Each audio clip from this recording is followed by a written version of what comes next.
let's establish something first things first, right? She says she needs space. You've been told, give her time, set a time frame, show her that you really care, and all these crazy things that clearly don't work because you probably would have not been watching this video otherwise. Now, what I need you to understand is when you hear this. Okay, cool. Let me just establish something, right? You're probably watching this for the first time, and just a bit more about myself. So I'm a husband, father, and consultant who helps both men and women understand how to navigate not just relationship but themselves, and understands themselves better by unlocking the very patterns that are stopping them from achieving their very best selves. Probably one of the best intros I've done so far. You can see in the different videos. Never mind, I digress. So we get into this space where we're trying to say to ourselves, you know what? She needs space, so I need to prove to her that I'm safe, right? I need to prove to her that I care about her. I need to prove to her that I'm willing to, there's nothing I'm not prepared to do, and I don't want to mess things up. How do I know that so well? I tried that 5 times, failed miserably, got my heart broken, and wrote a book about it. And and prior to writing the book, which is probably what I should have said prior to actually saying that I wrote a book, is I figured out how to make sure that never happens to me again. And I'm not necessarily saying that I've got this bulletproof system. I'm saying I was sick and tired of getting hurt and feeling like a little bitch every single time it happens. So I just said, you know what, is there a way for me to stop feeling like this miserable? And this is, if you want to understand how I done it, stick around, because that's exactly what I'm going to be sharing today. So the problem I've found with most of the people that reach out to me, either via Instagram, TikTok, or through my email, it's we all do this thing where we start chasing the thing that's left, so the automatic thing is to go and get it back, right? So because we think that it belongs to us, so we start texting, sending these miserable paragraphs where ideally the aim of the paragraph is, let's prove to them and explain to them that they're making a grave mistake. I care about them. This should absolutely work. So you think that fighting for love is the solution to the problem. Again, you wouldn't be watching this video if that was the solution. Okay, I want to establish that. We want to understand that what you're currently doing isn't working. Okay, I'm sorry to say it, someone has to. It's not working. You chasing them, you trying to do all these things, it's only pulling them away, because what they need space from, okay, it's the anxious you, the anxious version of you. It's wrecking their soul, man. Your anxious version is putting them off. You're showing them that you know that you need them to approve of you before you can settle down. See, no one's ever explained that to anyone before, because I just explained it to you like this now, right? We go into this phase where we think that, oh no, we are the same person that they fell in love with, and no, you're not. Especially when you're that unstable, you come across as a creep. Every single time you abandon yourself, you look at your self-respect and you just dash it in the bin, because whatever it is you want more of is clearly more important to you than you actually allowing them to feel safe around you. You're doing exactly that, putting them off from being anywhere close to you. So and then just that if this is you, and even if this isn't you and you love a man that does this, I need you to listen to, because the way most people handle "I need space" kills respect on both sides. My wife confirmed this actually. She said to me that men who chase her when she's clearly made it clear that she's not interested are some of the most miserable men she's met. Yep. Her words, not mine. And I'm usually terrible at paraphrasing, but I don't think I'd forget this one, because I definitely took notes. Alright, so I won't be one of those guys.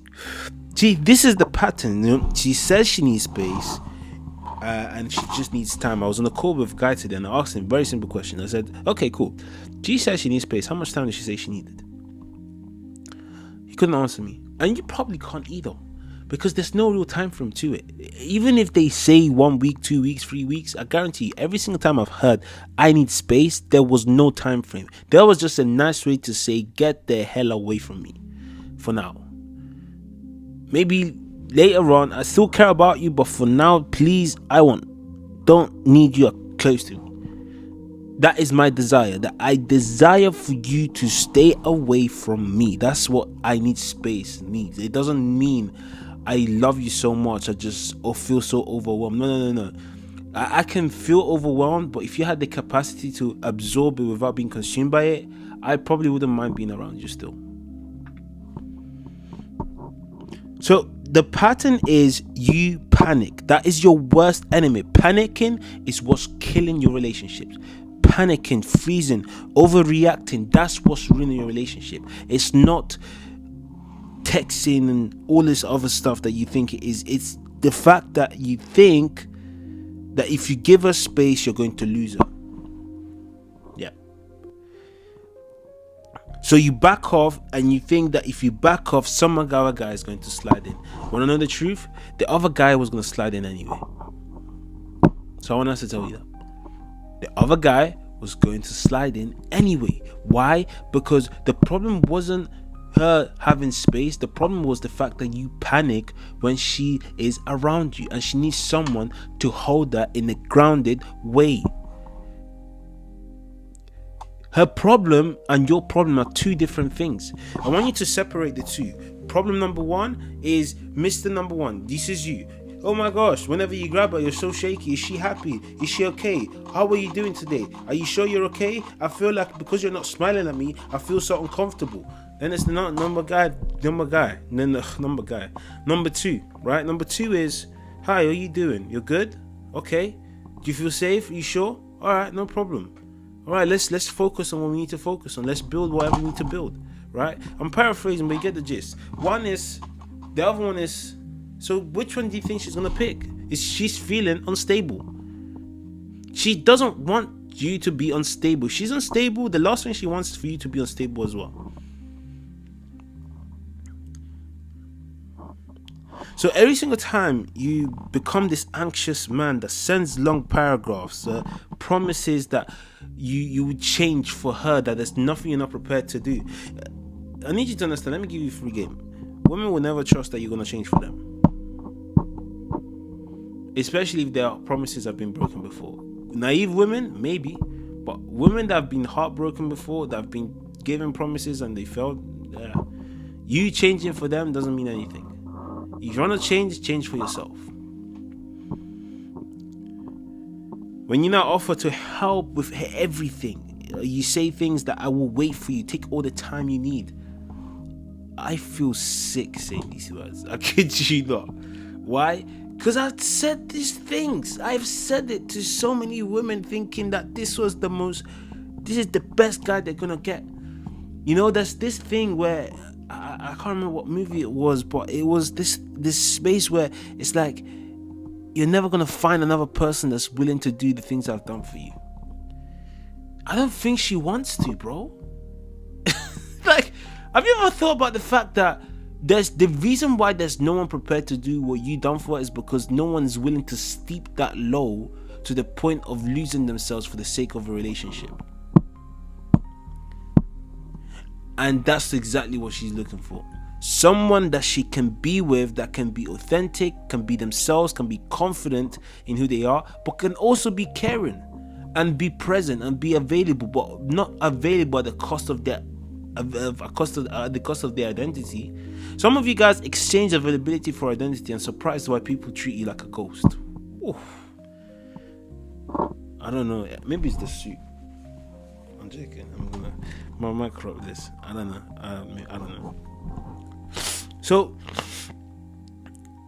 you think, I need you to understand that we're speaking two different languages. That's the problem. The prime problem is that we speak two different languages. You think you're showing love. What she actually sees is this. He's telling me that there's nothing I can do that will make him walk away.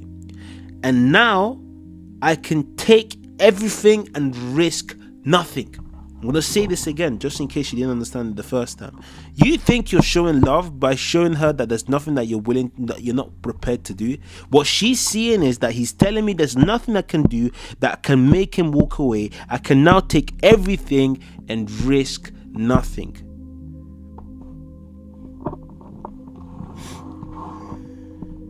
And that's when the damage happens. Because you've told her that you're not going to be able to protect her. You're harmless.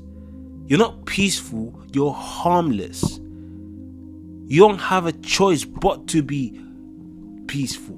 And that's what makes you harmless. I'm not saying that, of course, you should pick war. You should have a choice at all times. That's why God gave you free will. Why the frick would you take that away from yourself? If she keeps you around for emotional support, attention, for money, for comfort, and anyone tries to call her out, she can say now, because of what you said previously, I told him I needed space, I was honest, and he chose to stay. So now, this is on my terms. There's nothing he's not prepared to do. I remember dealing with my ex. Flew her out for her birthday. Didn't spend a penny on anything. And not that I care, because I don't mind doing that stuff for people I actually care about. On my birthday though, I got a poem. Yeah. A poem, as in written on a piece of paper. Do I look like the emotions type of guy? I mean, I show guys how to handle emotions logically, but do I look like, oh my gosh, this is so romantic? I'm Nigerian. What the fuck? Like, seriously. Never mind. Different topic.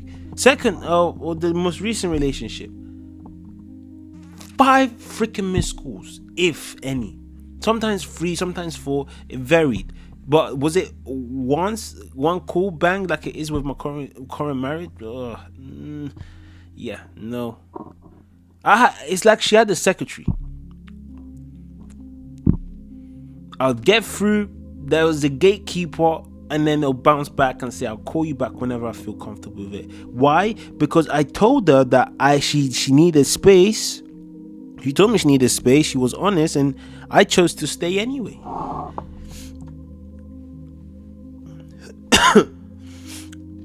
And what I need you to understand is that when you steep that low, anyone can have your spot, especially if they have more self-respect than you. If you will steep that low, that in order for you to be around her, all she has to do is pay attention to you here and there. You've made yourself replaceable because of what you're willing to tolerate. Damn.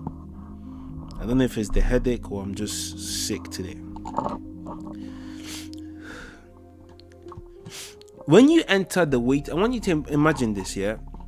When a woman feels like you don't have the self-respect to protect her and yourself, you become a person that's just not worthy of her time and space. So she's starting out looking for options. She has a waiting list. You can be unclear. You can do whatever it is you want to do. She's not going to complain or anything because you're comfortable. But what she is going to do is pick someone that gives them a bit more of a kick. Because when it comes to you, there's nothing they can do to make you move. You are stuck to them like glue.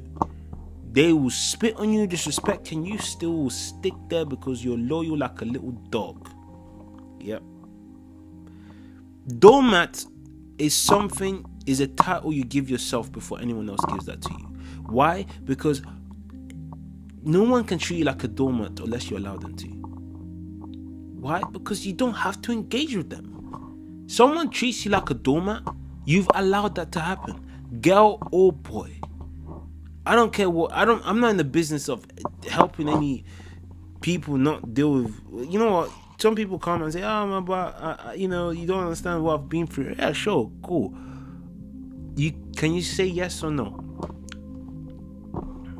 Then do that. Yes, you want to be a doormat or no? I don't want to be a doormat. But you have a freaking choice. That's for sure. You just have to accept that is your reality. So you're not in a relationship, you've become a service provider that is dependent on the customer success to feel any sort of acceptance or validity.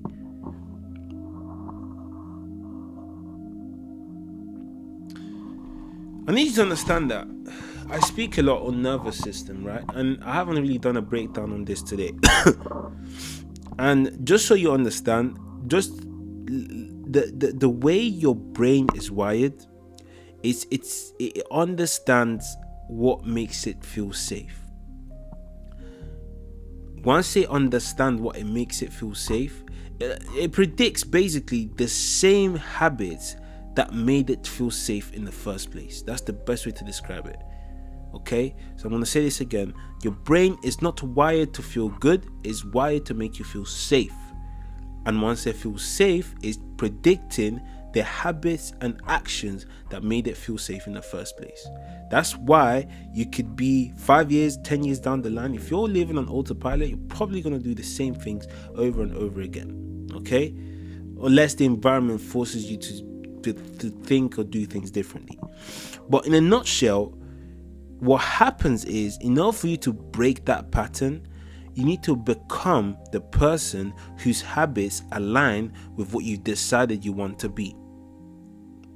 Your internal state needs to match the behavior of the person you intend to be. Your internal state is the temperature, okay? Your nervous system adjusts according to that. It doesn't matter what you do, your internal state dictates your behaviors. So once your internal state turns into this person that self-regulates, self-respect himself, it's about understanding everything that it does and is ready to take themselves to the next level. By the way, if you're interested in doing that on a one-to-one basis, boy or girl, drop me a message either on the description down below in the comments or in my bio, wherever the case is, wherever. Just book a one-to-one. You're going to find out how in either the description or the comments. Let's make this real, right? You try to prove to your partner that you are the man for them, okay? And that you've made mistakes and you want to show them that you can change. You don't realize that the moment you start trying to prove yourself and trying to impress someone that doesn't want to be impressed or simply is hesitant about you even trying to prove yourself, you're gonna have to do more, because whatever it is you think you were doing is never gonna be enough. How do I know that? Like I said, I tried over text, called, bought gifts, became everything she needed me to be, therapist, coach, you name it. But every time she gave me a glimpse of attention, I thought, yeah, this is moving forward. And that's probably what you're thinking, right? That she's actually paying attention to me now, so let's just keep going.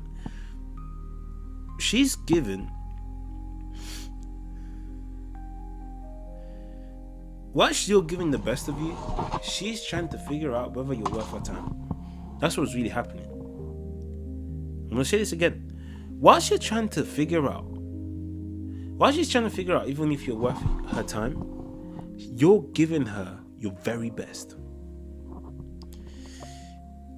That dynamic is never going to balance out.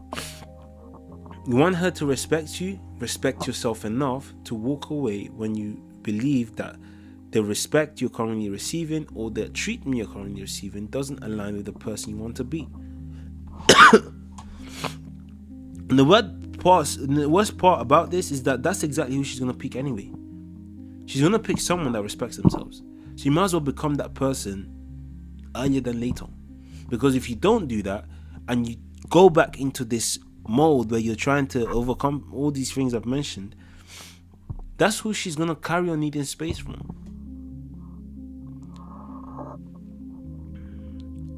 Your desire to please her without respecting yourself is what's making her feel uncomfortable around you.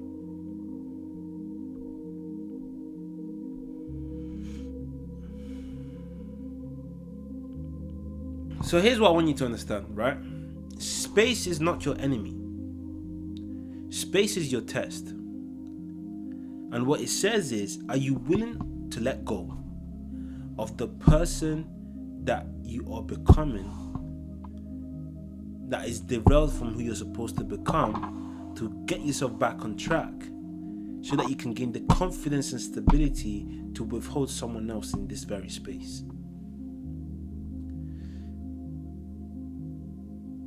And this is how you can know you're doing the right things. You're very concerned about how you actually respect yourself, not how other people perceive you. That's ego. How do you actually respect you? How do you respect yourself? Then you look at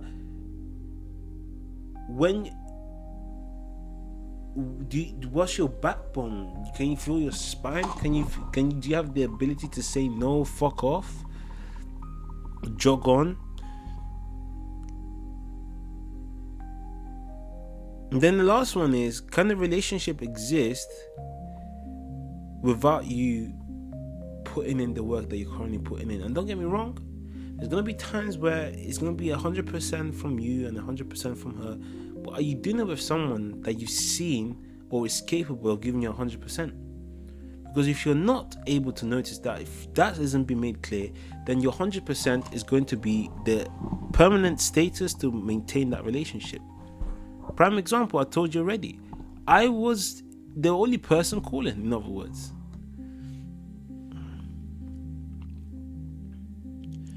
You see, a lot of people don't know about this, and you probably didn't. And that's why before the conversation even starts, you've already lost. Cool, here's what I suggest. Rebuild, recalibrate, and reframe. Okay? Rebuild. So, recalibrate, sorry. She says she needs space. Respect her decision. And fix the things that you believe has caused that space. Because someone telling you they need space is something has been bothering them for a while, and that just needs to be fixed if it's fixable, right? Or try to change that sentence saying please, why, whatever. Respect the decision. And never send a paragraph. I said this in my videos this time last year. Send a paragraph, and I don't think honestly, it's probably one of the worst things you can do anyway. Then you rebuild your center. Now step 2, right? You rebuild your center. You use that space to rebuild the part of you that needed to be fixed. All right? Non-negotiable for the first 30 days. Everything that you know that you probably slipped up on, start working on it. Okay? So that even if she now decides to circle back, she's circling back to a man that decided to stick to his own word. You can't lose with that. I haven't had any ex not come back to me because of this very concept. And I'm not saying this in a boastful way, because I'm married now and I don't need attention from anyone that I don't want to have attention from, except for my wife. But my point is this: you start to actually fix the problem and cause them to leave, it's going to be hard for them to come back and not want to stay, because you're not a terrible guy, especially if you're watching this channel. You just have some stuff that really needs to be worked on. And if that's you, again, book the call so that we can get you fixed. Then at step 3 is reclaim your decision. Well, I would say reframe your decision. This is where you basically make it clear that whether she takes you back or not, you've decided that you're going to focus on alignment. Okay? And to make this a bit more clear, the question you really want, or the real decision, is: do I still want the version of this relationship now that I can think clearly again? That's what you got to decide for yourself. And a lot of guys come to that decision. I always came to that decision. I said no, because I constantly kept growing, and it just came to a point where even though they came back and they were happy to circle back and potentially build from that, I just wasn't interested.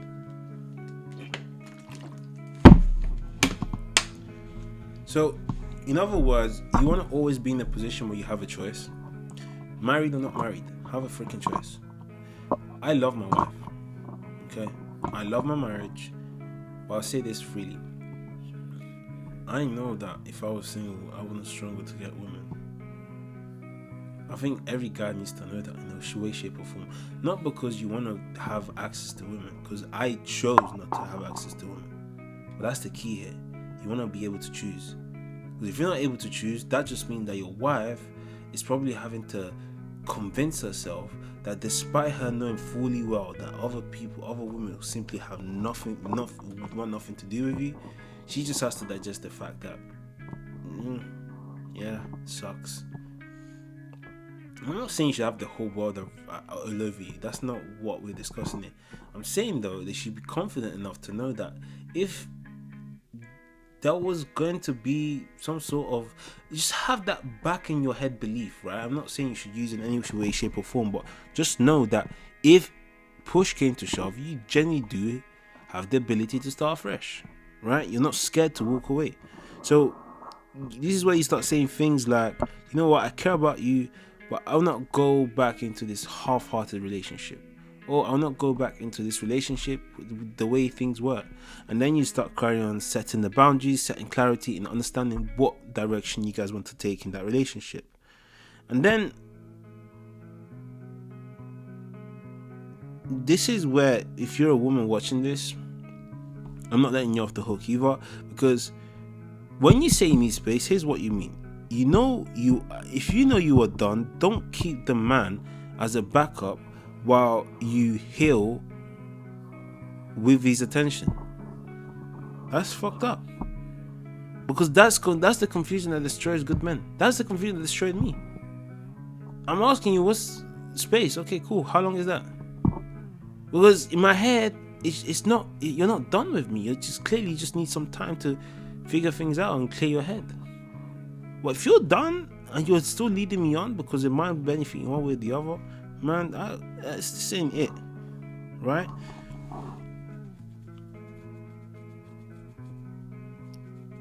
So I think women need to understand this, yeah? I believe that if women were to be a lot more clear with their standards, their boundaries, there's a lot of things that a lot of men wouldn't be struggling as much with. So even when you're clearly overloaded and your nervous system is basically needing some space, just say it. Your nervous system is fried. I'm overloaded. I need 2 weeks to calm down, and I will not be dating other people in the meantime. So make it clear. But I think the key here is clarity, right? Now I'm gonna land because I think a lot was said today, but the key here is you both have responsibility in how space is being used, okay? And if you don't trust your values unless you're performing, you're already operating with a cracked identity, okay? And the key here is stop not loving yourself, but still trying to keep, despite that, people around. It doesn't work like that, okay? Now, if you want, of course, for us to work together, the link to the consultation is down below. And if you're looking for links to the book where I wrote all of this in 40 days so you can follow it on a day-to-day basis, the link to that is also down below in the description. And I really hope this video has added value to you. You can understand the steps to take. And if you, of course, need someone to hold you accountable or build with you as you're doing this together, drop me a message and I'll show you exactly what the next steps look like. But guys, I'll see you in the next one. YouTube said this is the next video you should watch.